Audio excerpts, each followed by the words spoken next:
I'm Nick Hernandez, and you're listening to the Positivity Matters podcast. On this show, we focus on well being science, the people studying it, and people that are implementing it in a variety of settings like communities, workplaces, schools.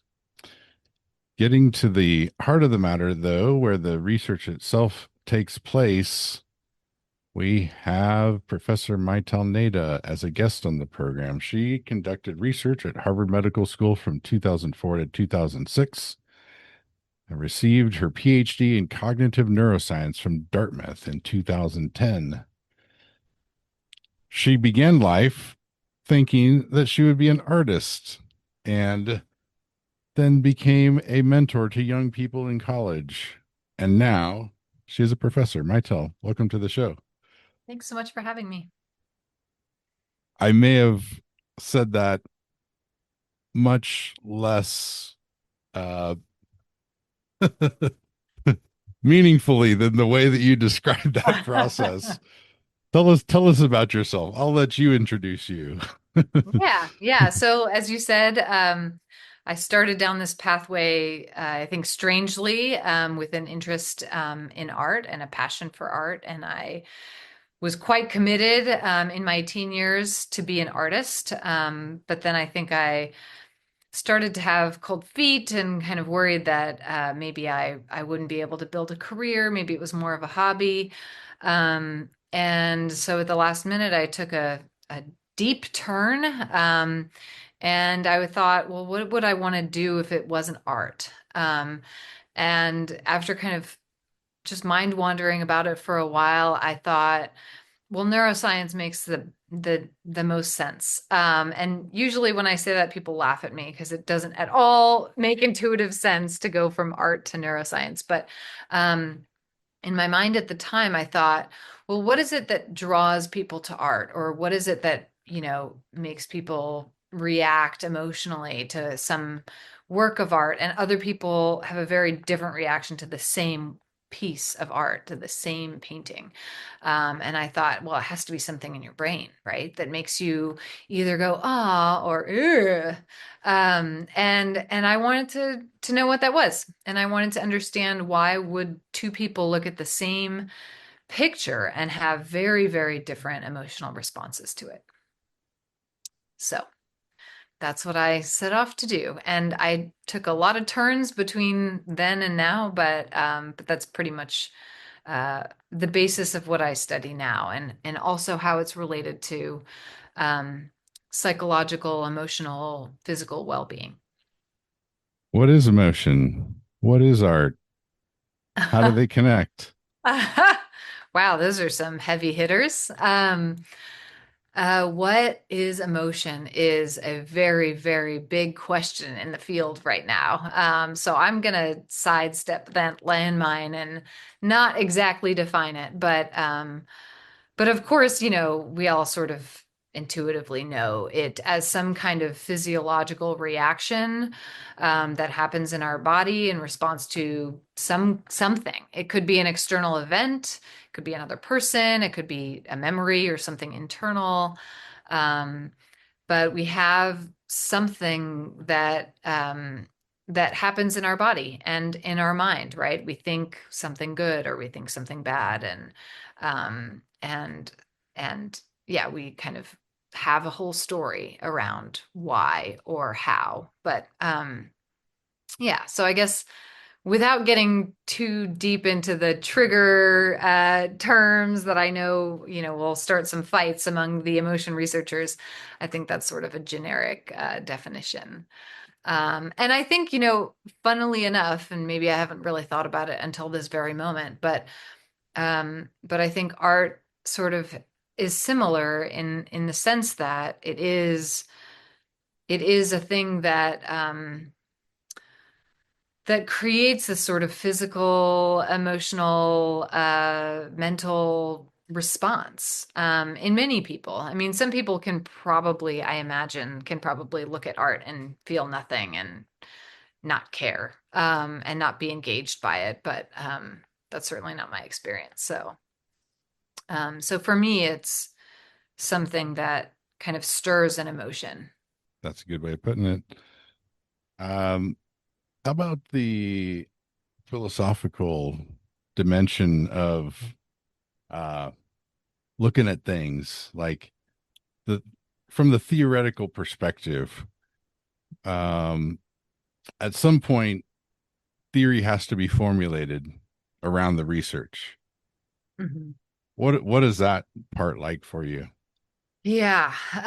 So meaning how do we come up with the theories that we have for how these things work or Or what are some of your favorite maybe like moments of insight on in the theoretical realm of making sense of making sense of what's going on with all the data? I think, and I mentioned this before that, I'm an individual differences researcher. So meaning that when I think about anything, when I look at any data, when I think about any theory, I'm sort of challenging it a little bit in that, well, okay, this is how it works for this group of people, or this is how it works for this particular person. But what are the ways in which it doesn't apply to other people, or it doesn't apply to everybody? Um, and I think that's kind of shaped the way I approach my science, right? I'm always kind of thinking about, well, here's the big question, or here's what I think we're going to find. But how or who might not fit into this, right? So I'll give you an example.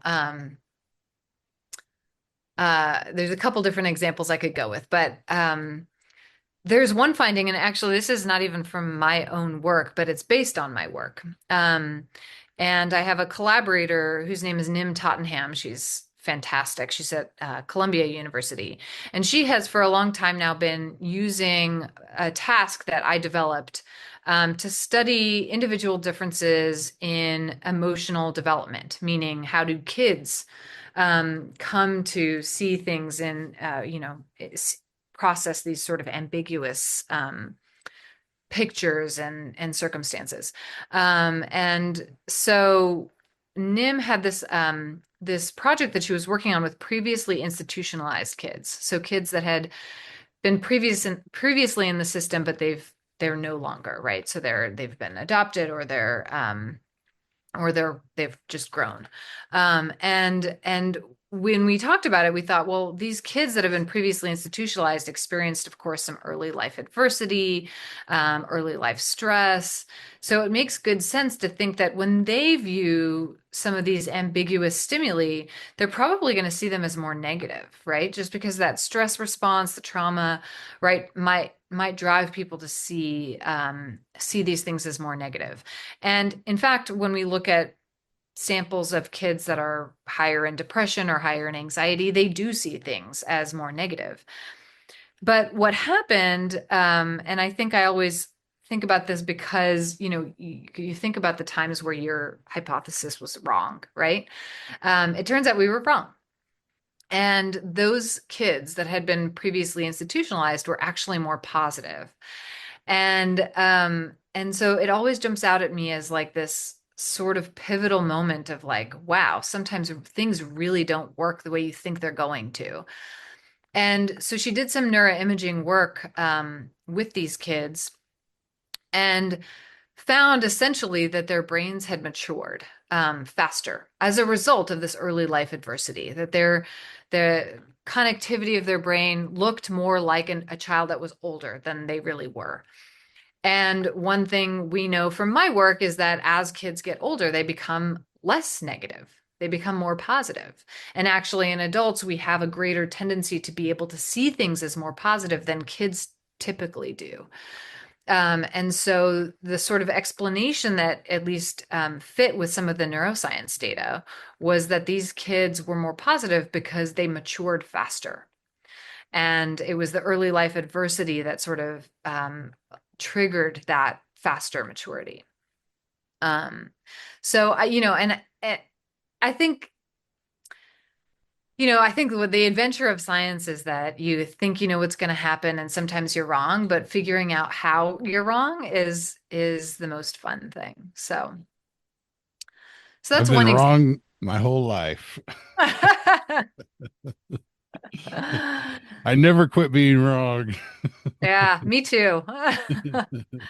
No, and frankly, in a lot of the work that we do, there are these kind of robust effects that are true for the group, but they're really, really true for some people in the group more than others. So, as another kind of quicker example, we've found that kids have a bias that looks like their parents, right? That the way kids approach things that are ambiguous is very similar to the way their parents do. But in kids that say they have stronger communication with their parents, that effect is much, much stronger. Right. So it's sort of true for everybody, but it's really mostly true for a certain subset of people. Interesting. I think you kind of mentioned, I don't know if it was before or during the podcast that we've been doing so far, but the sort of like looking at the hedonic life and the eudaimonic life, the life of pleasure and positive emotion, and the life of meaning and impact. Mhm. Um, I've heard that those kind of correspond to certain configurations of the big five personality Hmm. traits. There's probably more now, but the last time I stumbled across personality literature, it was Ocean was the acronym.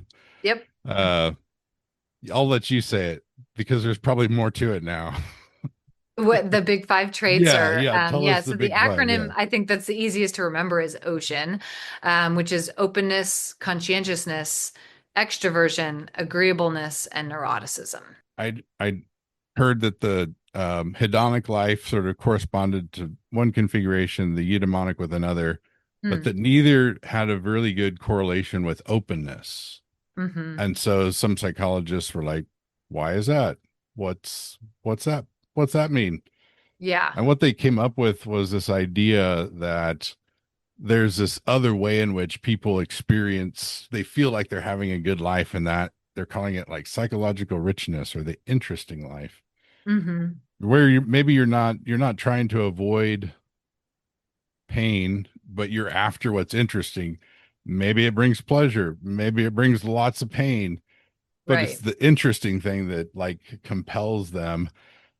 And not that, not that they want to hurt anybody, but they're not driven to have a positive impact on others. Like they're Yeah. just driven by what interests them. Right. Uh The and the experiences. Yeah, so that one correlates with the openness. And so it's like Mhm. this third Mhm. dimension of living a good life. The happy life, interesting life, and meaningful life is some of the labeling for the looking at like three dimensions. Does that sound like it could be Yeah. a possibility? Yeah, I think that makes a lot of sense, actually. Openness has always been kind of a tricky one. I feel like it's also the trait of the five that sort of replicates least well and is sort of hardest to pin down.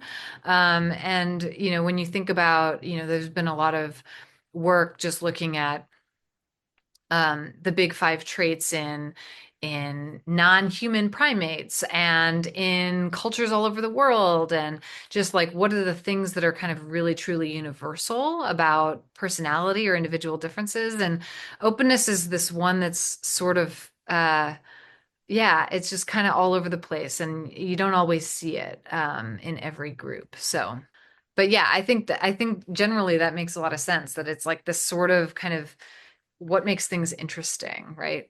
These cultural experiences and sort of new and different, novel experiences and things like that.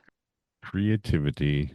That Hmm. is curiosity, creativity. I think those are kind of like paths of the interesting life. Hmm. Hmm. Absolutely. With your interest in art, I am wondering if you have stumbled across any researchers in neuroaesthetics. I hear neuroaesthetics is a thing. Yeah, it is a thing. I've only just recently started to hear more about it, and I have to say I'm super intrigued by it. Um, I haven't really, interacted much with people in that space. I have actually some colleagues that are in this like sort of creativity center in California at USC. And it's really kind of fun to think about some of these like different lenses through which we can think about neuroscience, right? So yeah. There, From yeah, where I sit, oh, sorry, go ahead. yeah. Then of course the next question is, what is art? Yeah, right. Well, yeah. I mean, it's interesting for me because I was, very deep in art, as, as a practitioner, I guess. But now as a scientist, I really kind of think about it from a very different kind of perspective, which is that how do people respond to art? It's not about the creation of art and it's not about the creativity or the things that produce the art anymore. For me, it's about how do people perceive it, appreciate it, respond to it, and really more specifically, like why are people different? Um, and I think it's kind of expanded into a much bigger question, which I think is is a central question right now in our world, which is, how do different people come together, right? Because we're living in such a divisive world right now. And like, how can we understand each other? How can we see each other's perspectives? How can we communicate with people who we know we don't agree with? And I think this like small corner of my research that's kind of thinking about, well, you know what? In many, many, many circumstances, we don't see things the same way, but that doesn't mean one way is right and another way is wrong. It just means, we have a different lens. We're, and we were looking at the idea of the strengths finder as there's at least 33 million lenses of top five strengths that are Right. possible. Yeah. And I Isn't that appreciate, mind-boggling? yeah, yeah. So, like, I'm imagining a world like no more violence, no more disease. There's still going to be a lot of tension because like everyone's pursuing what they're pursuing, like through their lens of their own strengths. And so Yeah. there's no problems, but there's lots of tension then just Right. because, yeah. Because people are Um, different. Yeah. But we should be able to talk to each other and respect each other and, live together in some, semblance of a society that functions, right? Like, even though we disagree on fundamental issues. I like the metaphor of a boat to Hmm. think about all this with. And like, my life is a boat. Um, I want to go on a big adventure. It's also important that my vessel be seaworthy. Hmm. Yep. I'm kind of like, let's go. It's like, well, there that hole in your boat. It's kind of big. Yeah. But Yeah. it's like, we'll be okay. Like, but I think I saw in the political science department there is some research at one point being done on the biology of political orientation, Hmm. and I think there are some people that really like fixing leaks in the boat. Hmm. Threat sensitivity Yeah. is what they lead with, and if the community didn't have people that were highly sensitive to danger, threat, risk, things Yeah. probably wouldn't go as well as they do because they nip things in the bud. Right. That being said, if everybody is focused on the seaworthiness of the vessel and we never go anywhere, it's Yeah. like that's not cool. Yeah. Uh, but some kind of balance. So I think my feeling is sometimes the differences, the psychological differences that really, when they're focused and play out into the community, can have a really beneficial effect for everybody. Mhm. The differences get exploited for purposes that do not serve community building ends. Yeah. I think I agree with that very much. Yeah. Um, people think that they want to be surrounded by only by people that agree with them or, and then I don't know. I mean, it's like you said, you need the differences in perspective. You need the differences in priorities. Um, and these echo chambers, right, that just like make you feel like, well, this is the way it should be. Look, everybody that's smart feels this way, right? It just exacerbates this kind of issue of like feeling like anybody that doesn't agree with me is wrong or bad or yeah. So I think we have a number of and it's obviously, social media, of course, is contributing to it. Social media is wonderful in many ways, but it contributes to this sort of this echo chamber that I think is really, really problematic for our society. Be all that as it may, we Mhm. still have strengths. Everybody has strengths. Right. And I think that's something that can be celebrated. I think they all can be a part of this practical hope building endeavor Yeah. that I think can be something that draws us all together. Yeah. Maybe every now and then we're like, all right, let's talk about hope. And then we go back to our respective, like, hey, I'm mapping out the adventure. I'm making sure the boat doesn't sink and like all Yeah. that. Uh, Yeah. your lens, I see, is empathy, achiever, responsibility, relator, and learner. Mhm. Those seem pretty wonderful. Um, how do you experience these? Do you feel some, do any of them like conspire with each other? Hmm. That's interesting. I hadn't thought about that question actually. I think when I first looked at this list, and I was kind of just reflecting on, are these really my strengths or what do I think about these things? Um, I remember my first reaction thinking, oh, well, my top one is not really a strength at all, is it? Being empathy. And I'm sure a lot of people would say, no, that's a wonderful strength. But to me, it feels sort of like a weakness. I don't know if that's because it's such a deeply ingrained part of me, but it feels like really hard to be really productive and to lead a team and to have goals. And, when you're feeling it for everybody else all the time, I don't know if that makes sense, but um, I just remember that my first reaction was, well, that's not a very good strength. And I was talking with other people and they were all trying to convince me like, no, it's such a wonderful strength in a leader, but it didn't strike me as being consistent with leadership. I don't know if that makes sense to you. Yeah, yeah. Like there's every strength can be in certain situations, it can feel like it can work against us. So Yeah.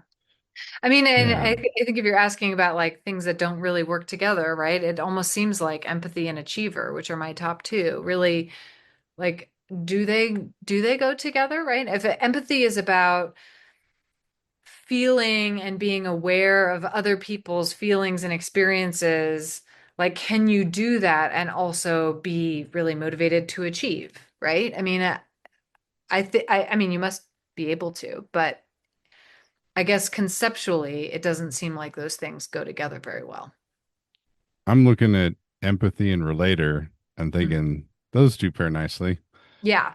And Yeah. then learner and achiever, like those two pair nicely. Yeah.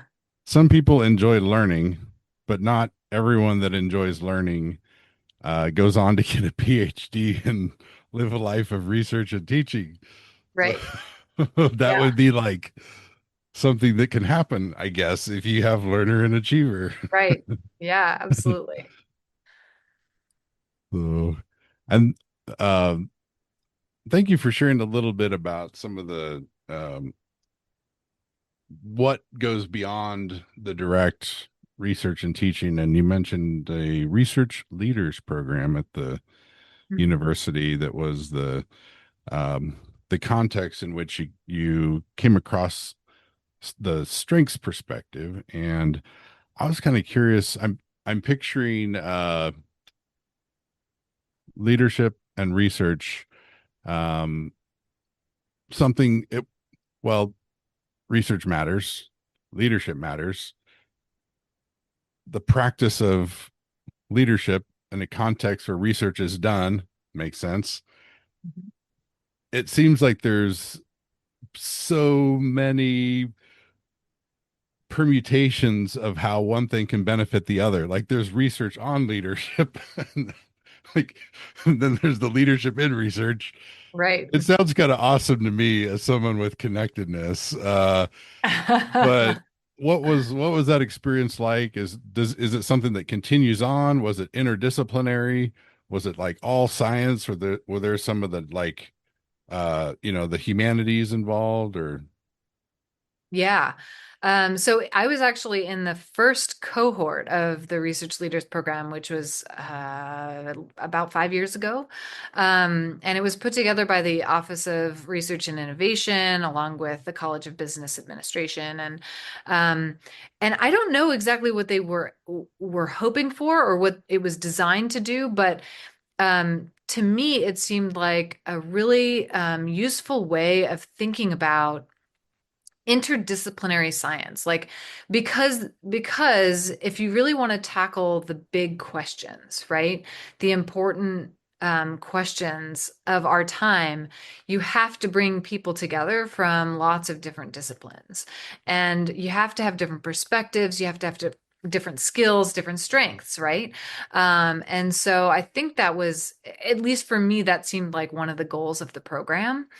It was widely interdisciplinary. I can't remember in that first year how many people we had in the humanities, but there were all branches of science were in there. And there were people doing research I truly couldn't understand. I mean, I couldn't explain it to you, right? Yeah, it's so outside of my field. And then there were other people in psychology and neuroscience, um, and we didn't really talk that much about our science per se, but we talked about, um, team building kinds of things, or, how do you tackle big questions, or how do you think about what the next big question is? Like, how do you come to say, this is an important question of our time, and this is what I want to direct the next 10 years of my research toward? And I think it was really, really useful in that regard. And I made a lot of really good friends in all areas of the university. So the connectedness inside of me is cheering as you're talking about all that. yeah. Yeah. Yeah. Okay, so with the various elements of well-being, what sort of I don't know, maybe like what interests you the most about well-being? Hmm. And I guess we could do kind of like a what is it question also with that. Yeah. Uh, What Well, I guess when I think about, and I feel like I come back to this a lot, but I have this very explicit individual differences lens, right? So when I think about well-being, the first thing that comes to mind is there's so many different ways to be happy or to be well, right?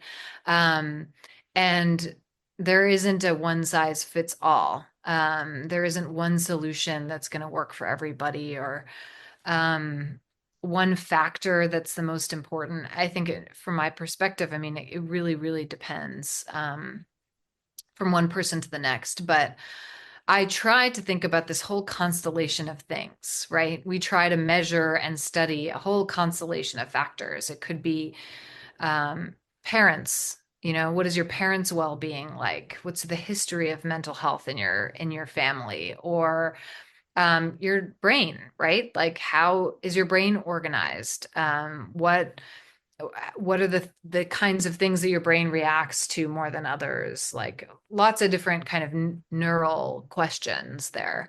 It could be your friendships, your peers, your social networks, right? Are you lonely? Are you well connected? Do you think that people like you?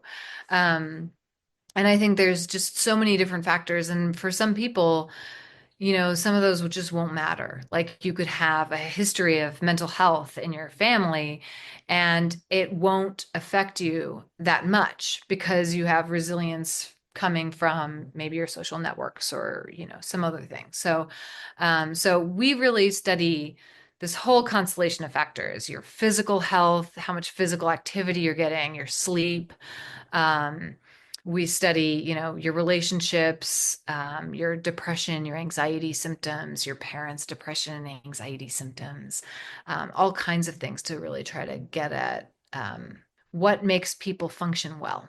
Interesting that you say function. Uh, one of the one of the researchers I had on the show early, he takes that. Let's focus on functioning well. Like functioning well leads to feeling well.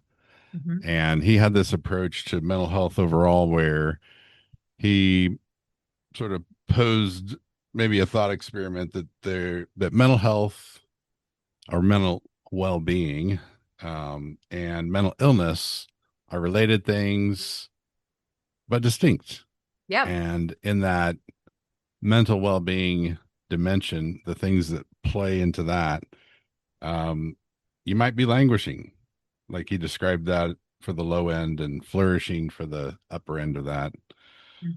And it feels like there's a lot of work being done on the mental illness continuum. But what about that? It feels like there's this little gap between languishing and okay. Mhm. And then I think further out, maybe good, and then eventually flourishing. But Mhm. that gap right there between languishing and okay, like, or maybe it feels like it's some combination of loneliness, helplessness, and hopelessness. Um, what do we do? What do we do if we're there? Well, that's $1 million question.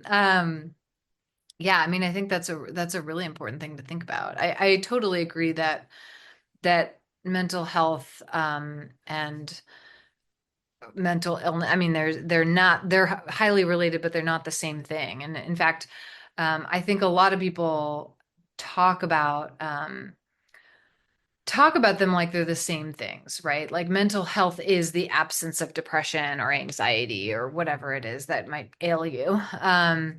And in some work that I've done with James Gross at Stanford, we talked a lot about, well, no, well-being isn't just the absence of ill-being. Ill-being is a thing and well-being is a thing.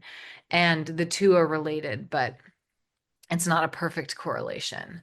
Um, and, a lot of times now when I talk about that, people are like, well, what is ill-being? I don't even know how to describe that. And, it's,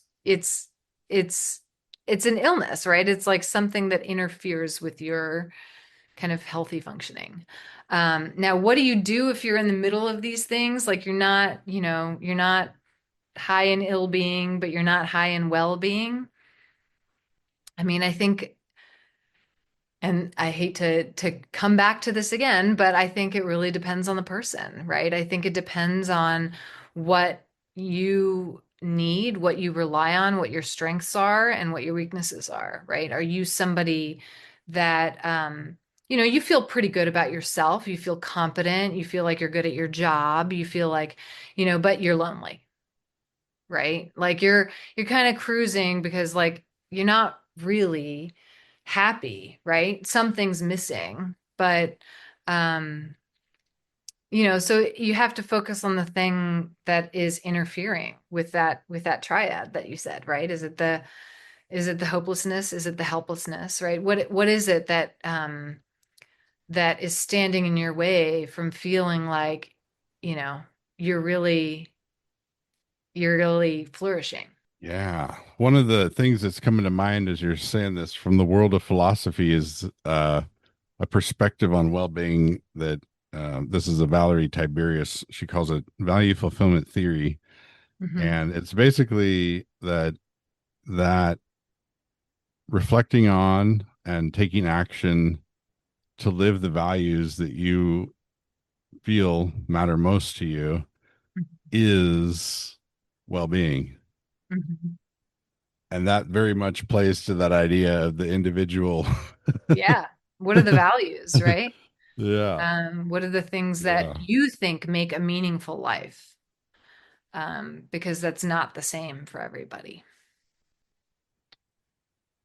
Some people might specialize in those dimensions of the good life, the meaningful life, life of impact, the Mhm. happy life, life of positive emotion and pleasure as the goal, and the interesting life, Hmm. doing the things that are exercise your curiosity and creativity. And Right. it's like it could be any combination of those three things.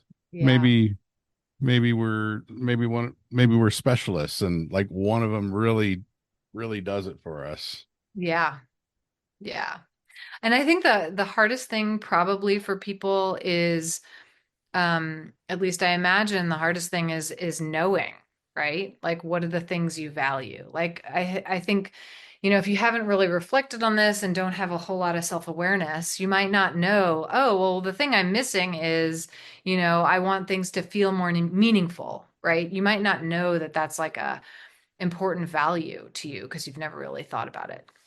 And so you're just kind of pursuing whatever it is you've been taught to pursue, maybe what your parents pursued or what you see your peers pursuing, and you're not recognizing that, like, actually I'm not my parents and I'm not my peers, and what matters to me is something totally different, and that's the thing you should be pursuing, right? Indeed. The question, what does it mean to live a good life? I think can only be answered by each person. Hmm. Yeah. I mean, we may know that it all happens here in Nebraska because it is the home of the good life, but what the contents are, Yep. their Yep. individual results may vary. Totally. Absolutely. All right. Looking into the future, what would you like to be working on? New Yeah. things, going more in depth in certain directions. If you Yeah. had the what what's sufficient? $50 million grant, $100 million grant. That would be pretty nice.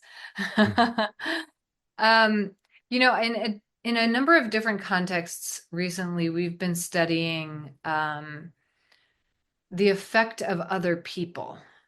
Meaning, so I kind of already described, that kids, when they approach something that's uncertain or ambiguous, they often do what their parents do. They have a similar kind of bias as their parents.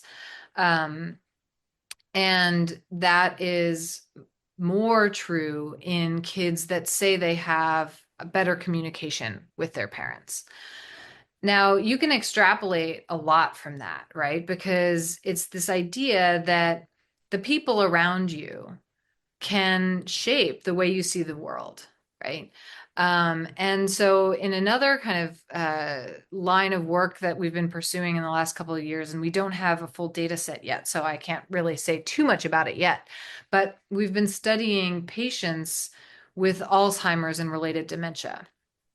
Um, with the expectation that, of course, they're going to have a more negative view on life. There's a lot of degradation in the brain, and there's a lot of just kind of perspective, right? That a neurological disorder like that can can create. And indeed, it does look like they have a more negative bias. But maybe one of the more interesting things we're studying is what's going on with the spousal caregiver, because a lot of times, of course, not always, but somebody who's aging and has Alzheimer's has a spousal caregiver, somebody that has known them for a very long time, that's trying to take care of them, at least, in early stages of dementia. And what we see is that the Alzheimer's patient is more negative than their spousal caregiver, but there's a high correlation in these couples, that people who are married have a bias that looks similar.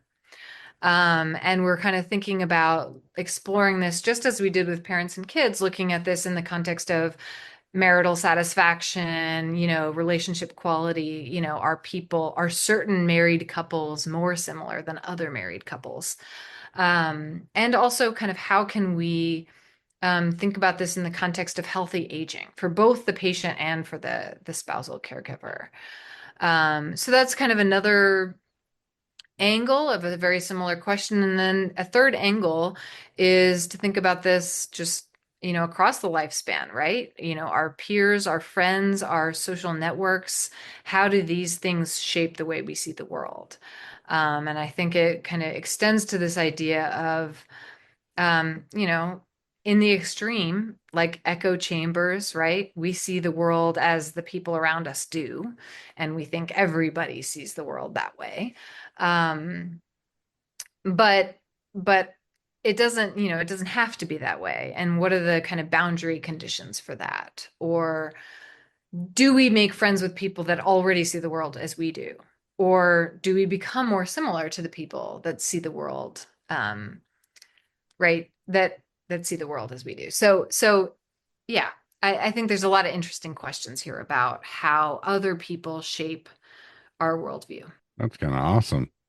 And you can see what's going on in people's brains while they're doing all this. Yep. Is that part of it too? Yes, it is. Yeah. That's what is the sort of the imaging side of the work look like? Did I hear we have something that like is MRI, EEG, or like some combination of like two types of looking at the brain happening at once? Is that Yeah. Yeah. So there is such a thing as simultaneous MRI and EEG.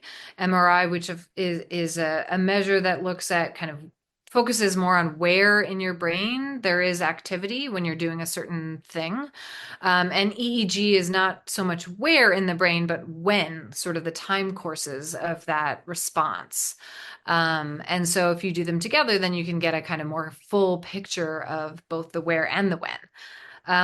So some people do that kind of work. I've most of my work has been largely in just MRI. And a lot of what I've done is, what are the parts of the brain that are active when you're doing a particular task?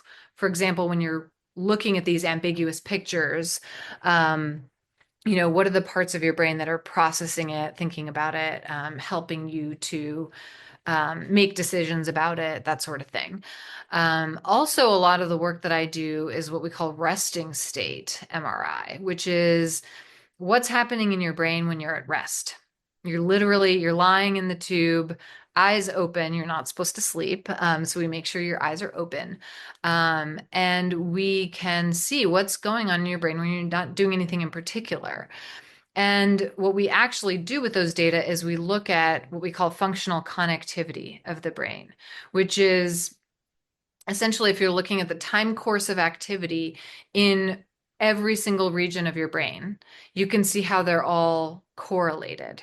Meaning that if two parts of your brain are kind of showing the same exact time course, they are thought to be, quote, functionally connected. They're sort of talking to each other potentially, right? And so then you can kind of map the whole brain and look at these different networks and see how each part of your brain is talking to every other part of your brain. Now, this is what we call sort of the intrinsic organization of your brain.